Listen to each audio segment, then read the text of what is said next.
Hello mga ka-MomDy's. Good afternoon.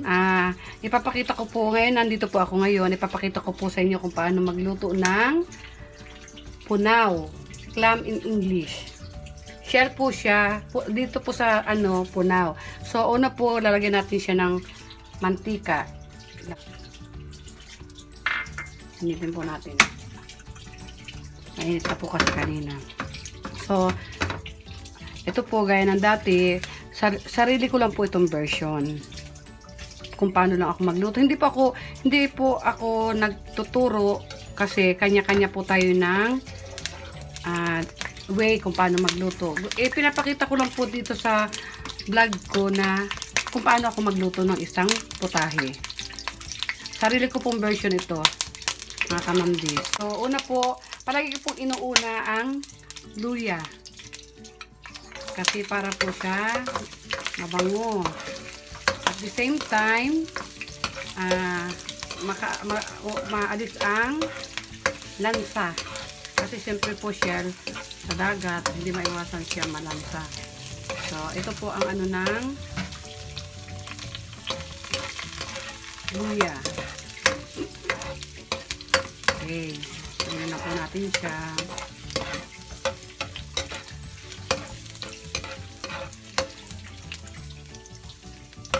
Next po is bawang.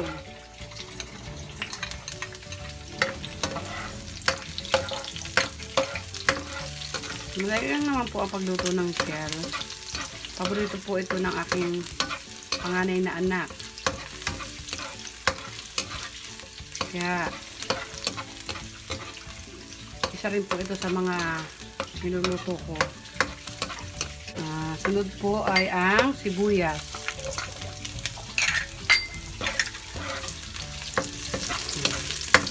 Kailangan lang po natin silang i-saute.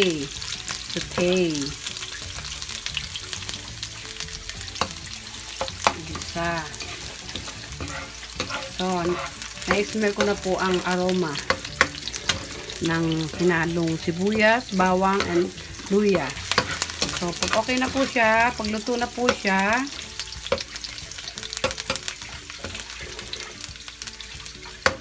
okay na po. Sunod naman po ang kamatis.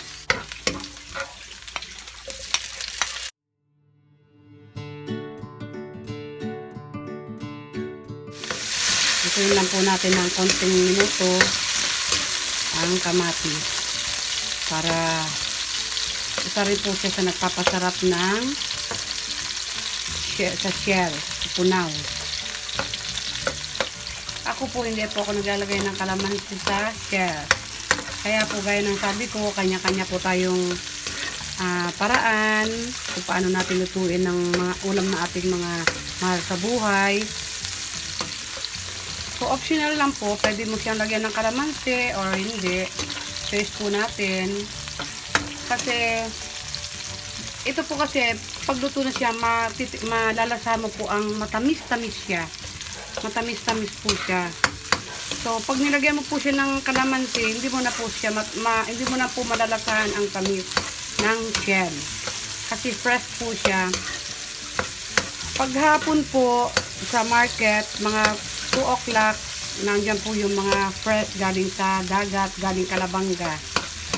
Diyan ka po makakabili ng mga fresh na hipon, kasag, pusit, mga shell.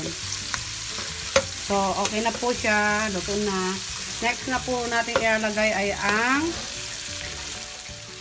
ito po ang punaw dito sa Bicol. Clam po siya in English. So, marami po siyang pangalan. Hindi ko po alam. Sa iba po, tulya. Hindi ko po alam kung ano po ang Basta, ito po dito, punaw. Ang sarap po niyan. Sobrang sarap po niyan. Yan, fresh na fresh po siya. Haluin lang po natin siya ng konti. Pero hindi po siya advisable na haluin kasi maano lang naman po ang niya. Useless po siyang ihalo kasi may shell siya. Pero para lang mahalo po yung mga ingredients, nahalo ko lang po siyang konti. So, sabay na po natin ang patis oil. Ito po palagi ang inaano ko every time na nagluluto ako. Palagi po siyang patis ang pangtiba ko. So, ang lahat po ng patis, kung may nakikita po kayo sa pagluluto ko, ang patis po, ang toyo, lahat po yan estimated. Kasi hindi naman po natin ano ang timpla natin. Depende po kung sa 1 kilo. Minsan kasi po 1.5 ang niluluto ko. Kaya palagi lang po ako estimate. Mas mabuti na po yun sa una. Tapos titikman nyo. Sa kanya naman po siya dadagdagan. So ito na po. Absorb niya na po ang patis. Papaanin ko lang po siya ng konti bago ko siya lagyan ng sabaw. Para yung patis po pumasok siya sa loob ng shell. Diyan nyo po matitikman ang linamnam. Although, ano naman po siya kasi sa sabaw. Pero mas mabuti na po yung pure na patis na ma-absorb sa loob ng shell. So, ganyan po. Kahit saan po. Kahit sa meat or kahit sa fish. Palagi ko po yan pinapa-absorb lang konti lang na ano. So, nakikita nyo po kung ano na siya. So, dadagdagan ko na po siya ng sabaw. Actually, sobrang dali lang naman po. Yan. Gaya po ng dati, palagi po, ayan, may dapat level lang dyan sa shell. Pero ako medyo dinadagdagan ko kasi makisabaw po ang mga anak ko. Yan. Mamaya, for a while po, papakulin lang natin siya ng ilang minuto lang po.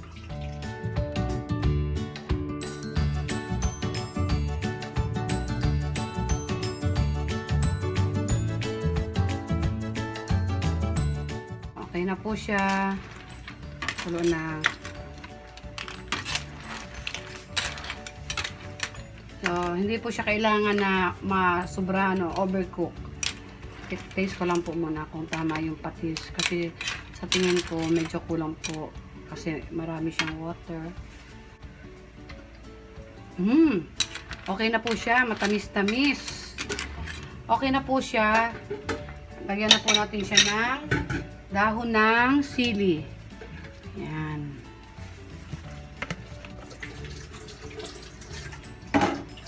Then, sasabay ko na po siya ng sili.